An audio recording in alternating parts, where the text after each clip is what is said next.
Today I'm going to be unboxing a Luba 2 all-wheel drive 3000X. This is a new model for 2025, replacing the old Luba 2 all-wheel drive machines. I'll talk through the sort of the new spec on it as I unbox it, but let's get into it.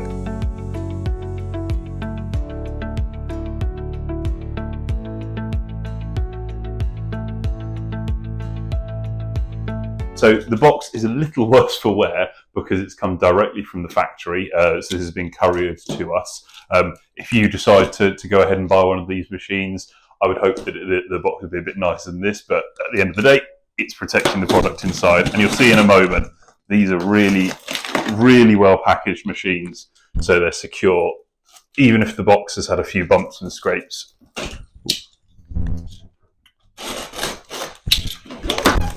Okay. So the first thing we're greeted with when we open the box up is this lovely, nice, quick start guide. And now I think this is a really nice touch. So you've got access to the manual through the app if you like. There's a QR code here on the back there, and you can access all those instructions online. They've got video content on what to do as well. But just to have this nice big sheet to show you exactly what you've got inside, and then just a really clear step-by-step of how to set up the machine. It's just really nice. It's better than having a big manual that's 200-300 pages and is a real tome. So that's nice to see there. So as I was saying, it's all really neatly and securely packaged, so everything's in its place. I'll just start taking everything out. So it's underneath the cover there. You've just got your power supply for the base station.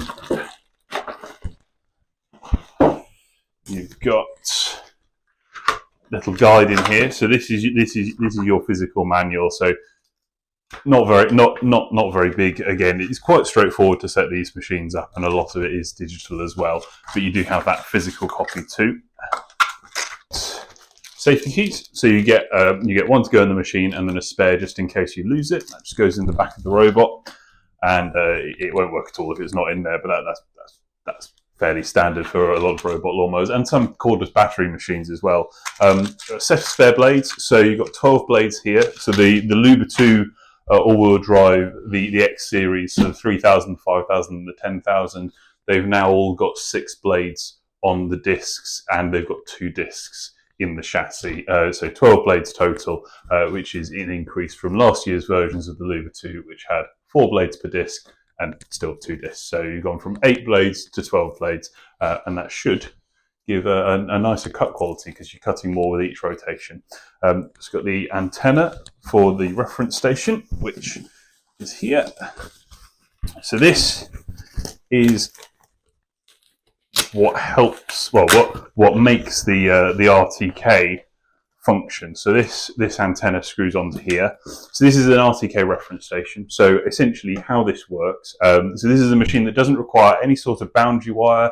It's completely wireless. You make a virtual map for it, and it follows within those boundaries. How it navigates is via satellite. So it's a system called RTK, which stands for real-time kinematic. And that's a very accurate version of satellite mapping. And the way that works is you have a fixed point, which is the RTK reference station. That doesn't move. That is looking for satellite signal. The robot is also looking for satellite signal. And then they triangulate their position by communicating with each other. In the case of Luba and Mammotion's robots in general, they use a radio signal to communicate with each other. So there's a very strong link between the robot and the reference station, and isn't as susceptible to signal dropout, which can be the case if you're in a system that uses mobile data to do that communication. A bit of technical jargon, but essentially this is a key component to the machine working. And then here we've got the stake for the reference station. So you can install the reference station in a couple of ways, but the default way with the kit out of the box, you get this stake that screws together, the reference station screws into the top, and then you should, somewhere, I'm sure we'll get to it, there'll be a stake put in the base of it, and you can put that into the ground. And if you have that at ground level like that, with the reference station having clear view of the sky, that will work just fine. Now, for a lot of gardens, there's not a good place to put this where it will be unobstructed and still have access to power. So a lot of people elect to get a bracket and put it on the side of the house. So there's two ways you can do that there. So we'll just keep going. So what have we got here? I think, yeah, here we go. So that's the stake I mentioned there.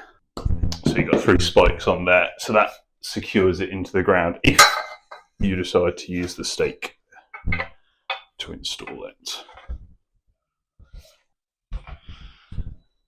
Okay.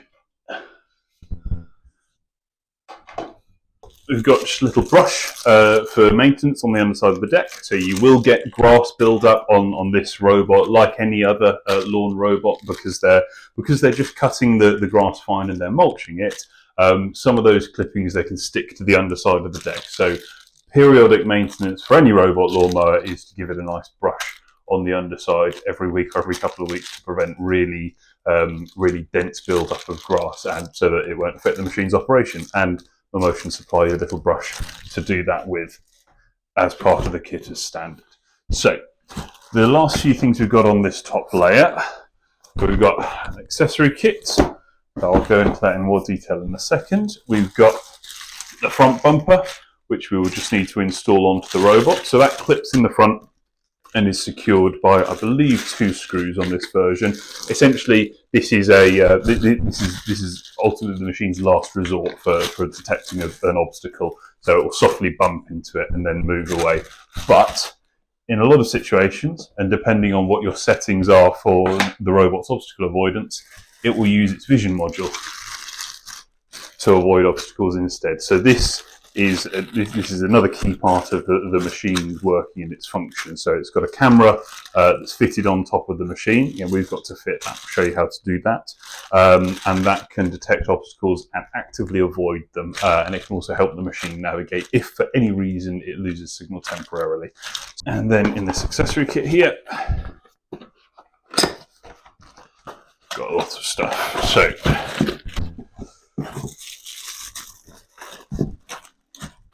we've got 4 things in here. So we've got the power supply for the RTK reference station. So you can run that through the base station if you want, but again, for a lot of people, depending on their power needs or whether the reference station will be obstructed, they're going to want to have that reference station in a different place. So you've got a separate power supply and you've got an extension cable for that. And on this robot, that extension cable is 10 meters long. So you've got quite a lot of cable to play with.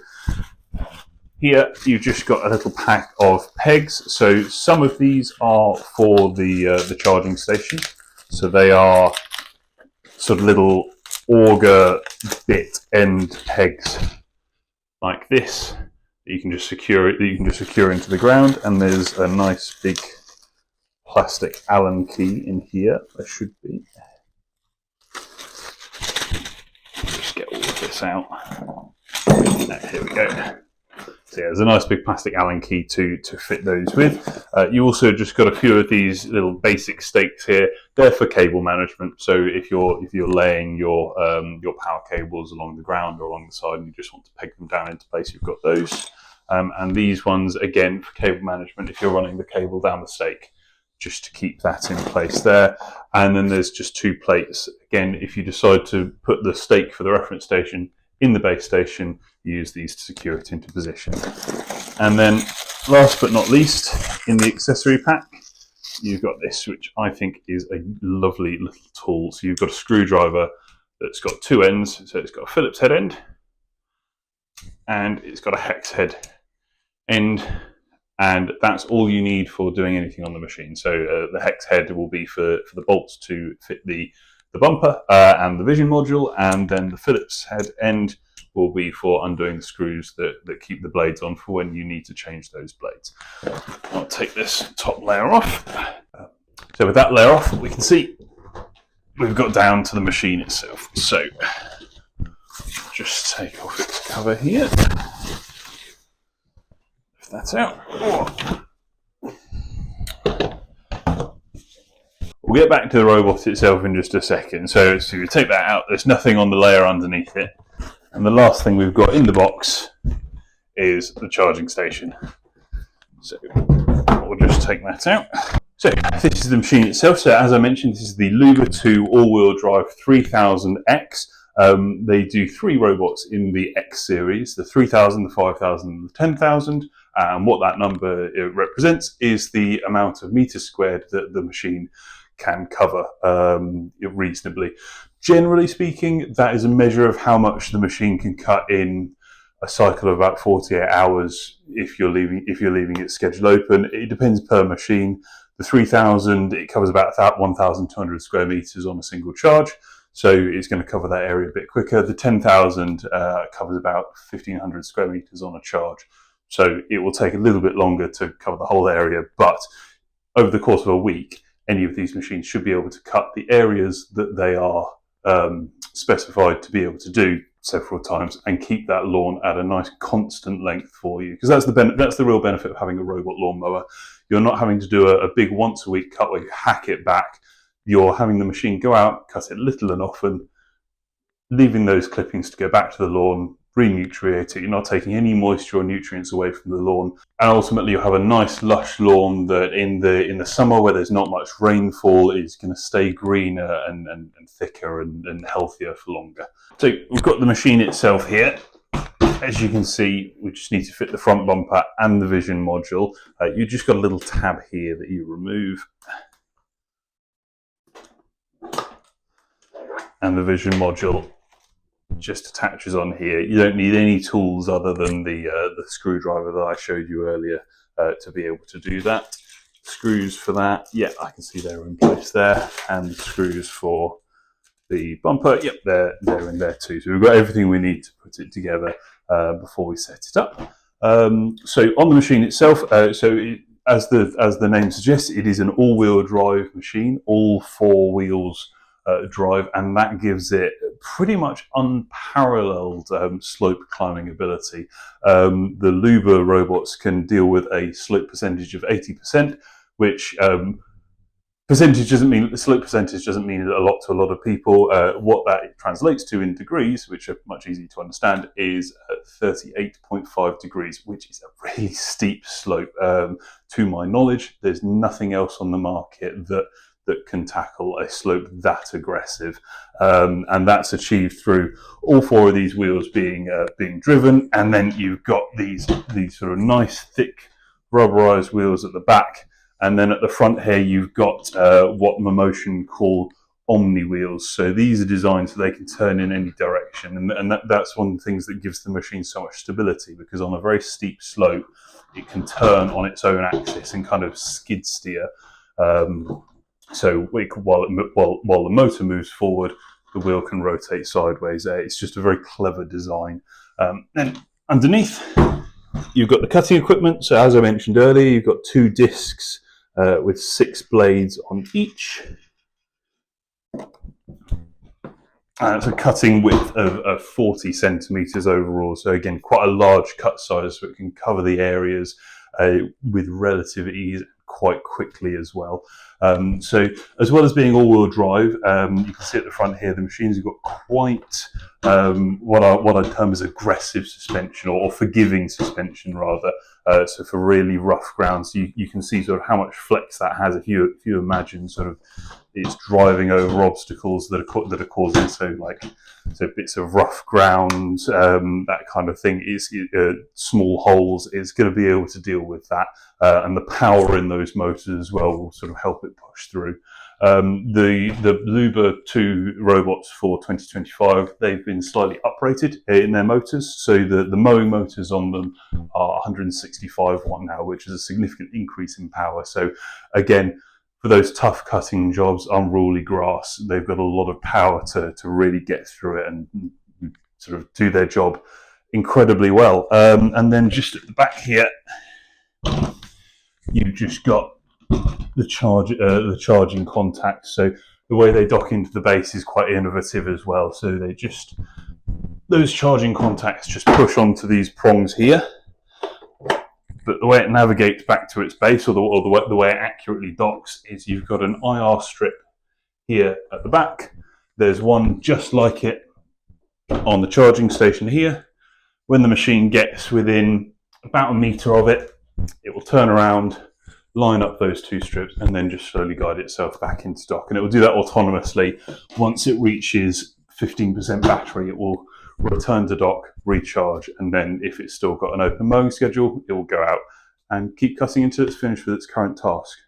At the top here, you've got a big stop button. So if you need to stop the machine in an emergency, you can hit that. That will lock the robot, and you've just got to do a combination of button presses to unlock it. It tells you what to do on the app, but essentially if you press home and start, it will go home, or the little grass symbol here and start, then it will continue working, or just unlock if it doesn't have an active task. And you've just got an on-off button there that you just press and hold to turn on and off.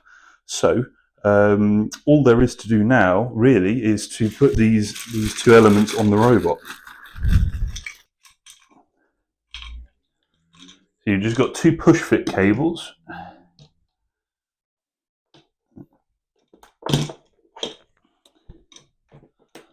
And then one little cable here that just pushes in and then screws in.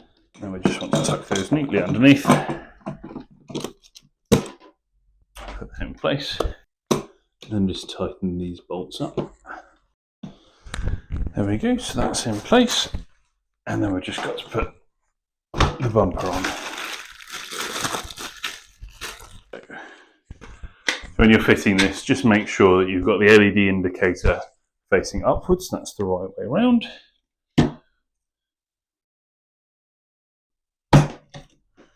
Just push and make sure that is nice and secure in there.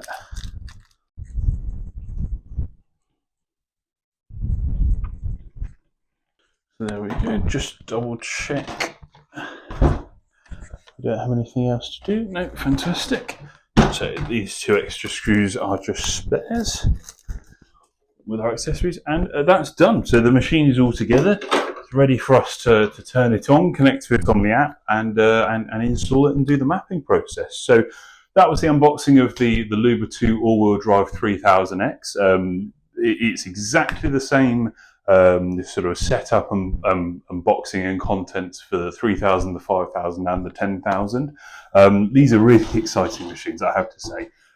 Their capabilities are just excellent. They're one of the best robot lawnmowers that we've ever worked with, and I'm just really excited to work with them more. Don't forget to leave a like on our video if you enjoyed what you saw, and please subscribe to our channel if you want to receive further updates from us, just so you don't miss anything. And you can check the description below to links to all our other socials as well, because we're active on quite a few platforms.